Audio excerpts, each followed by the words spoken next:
கர்த்தருக்கு ஸ்தோத்திரம். இன்றைய வேத வார்த்தை, துன்பத்திலும் விடுதலை. ஆம், நம் கர்த்தராகிய ஆண்டவர் நம் துன்பத்தில் இருக்கும்போதும் நம்மளுக்கு ஆறுதலான வார்த்தைகளை வேத புஸ்தகத்தில் நமக்காக தருகிறார்.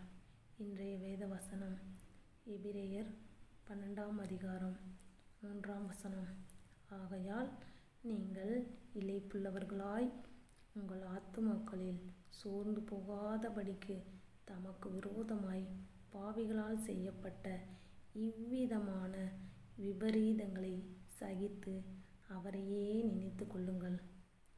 பாவத்திற்கு விரோதமாய் போராடுகிறதில் இரத்தம் சிந்தப்படத்தக்கதாக நீங்கள் இன்னும் எதிர்த்து நிற்கவில்லையே.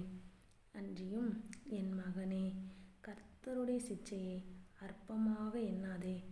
அவரால் கடிந்து கொள்ளப்படும்போது சோர்ந்து போகாதே.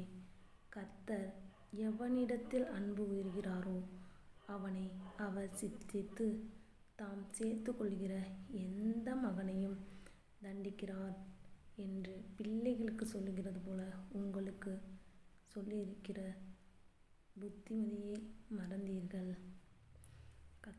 ஆமென். கர்த்தருடைய பிள்ளைகளே, நாம் துக்கத்தில் இருக்கும்போது ஆண்டவருடைய வார்த்தைகளை நாம் ஆராய்ந்து பார்த்தால் அவர் நம்மளுக்கு எண்ணி முடியாத அதிசயமான காரியங்களையும் செய்திருக்கிறார். நாம் விசுவாசித்தோம் என்றால் அவருடைய இரட்சிப்பை நாம் பெற்றுக்கொள்ள முடியும். ஆமென்.